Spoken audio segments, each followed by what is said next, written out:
There's this one sentence from ancient China, more than 2,000 years old, that you've probably heard somewhere. It gets slapped on motivational posters, thrown into speeches. It's treated like this piece of timeless wisdom. But what if I told you that back when it was first spoken, it wasn't inspiring? It was treason. Wang hou jiang ni you zhong hu. 7 little words spoken by a man who was about to die that would end up bringing an entire empire to its knees. Today, you'll hear it translated as something like, anyone can make it to the top if they try hard enough. But honestly, that modern take completely misses the point. It strips away all the explosive danger that was packed into this one simple question. So which one is it? Is this really just an ancient version of you can be anything you want to be? Or was it something way more radical?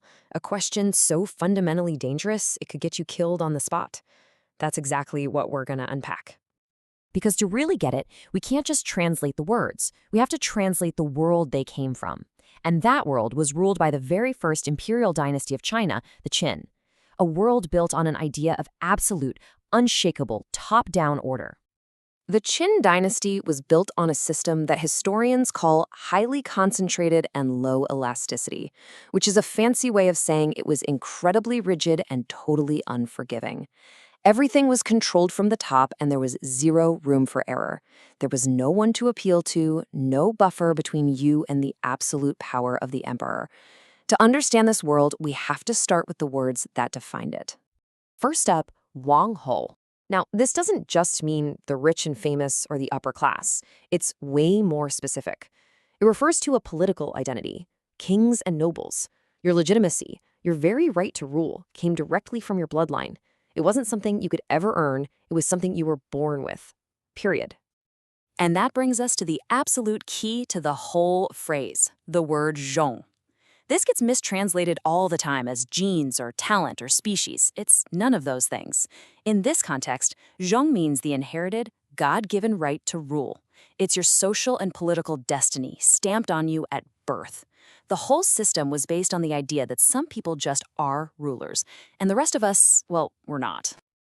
And these weren't just philosophical ideas. They were hardwired into the state. All power flowed from the emperor. There were no local lords to soften the blow. Every single adult man had to perform mandatory labor and military service. And yeah, you could technically climb the ladder through success in war, but in peacetime, that door was slammed shut. Your birth wasn't a starting point, it was a cage, legally enforced. This was a world with no exit. And it's this exact world that gives us a man named Chen Sheng. The historian Sima Qian, who tells us this story, doesn't paint him as some epic hero from a legend. No, he introduces him as just a guy, a regular farmhand caught in the gears of this massive, unfeeling machine. I mean, just let that description sink in. A son of a humble family with a broken pot for a window. Sima Qian is making it crystal clear for us. This is not a prince. This is not a general. This is a nobody, a man from the absolute bottom rung of society. For him, the world of Wang Hao might as well have been on another planet. So, like countless others, Chen Sheng gets conscripted into the army. His mission was governed by the brutal, simple logic of Qin law.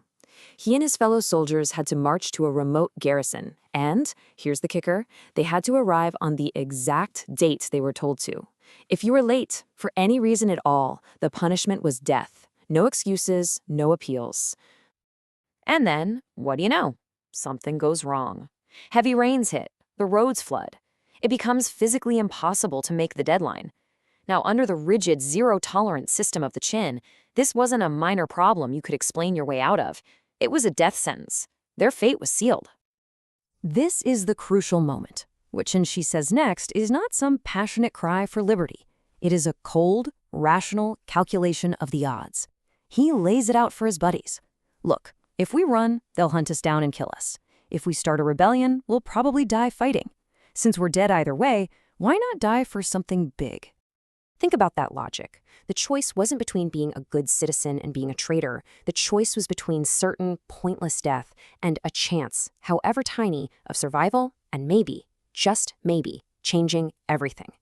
In a system with no way out, rebellion wasn't an ideology. It was the only logical move left on the board.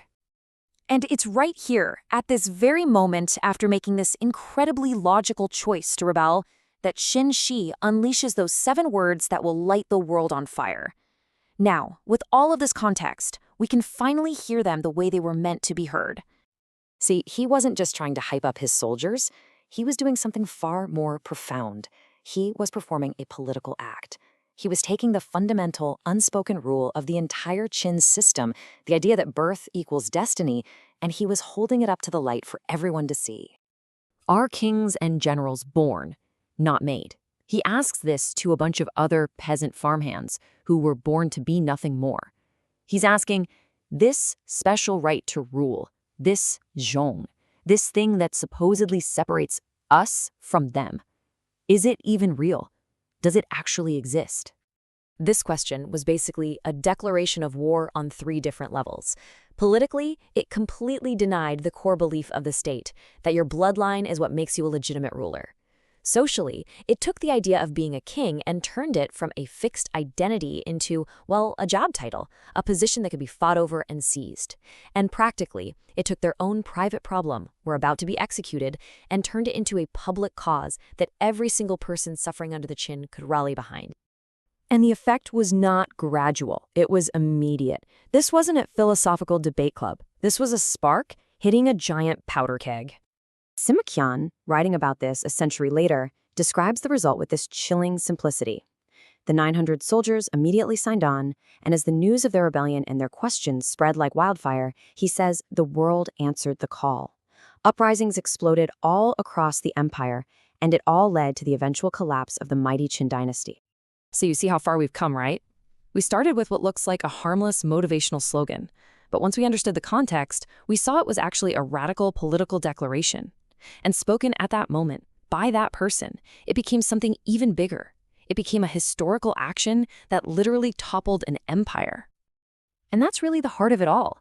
Language isn't always just a tool we use to describe the world. Sometimes, under the right pressure in the right moment, language is the event. It can become an action that reshapes reality itself. Chen Shi didn't just talk about a rebellion. His question was the rebellion. Which leaves us with a final thought to chew on. The story of Chen Sheng proves that sometimes the most powerful weapon in the world is a simple question. It kind of makes you wonder, what are the unspoken foundational assumptions that structure our world today? And what simple, dangerous question, if someone finally dared to ask it out loud, could challenge the whole order of things?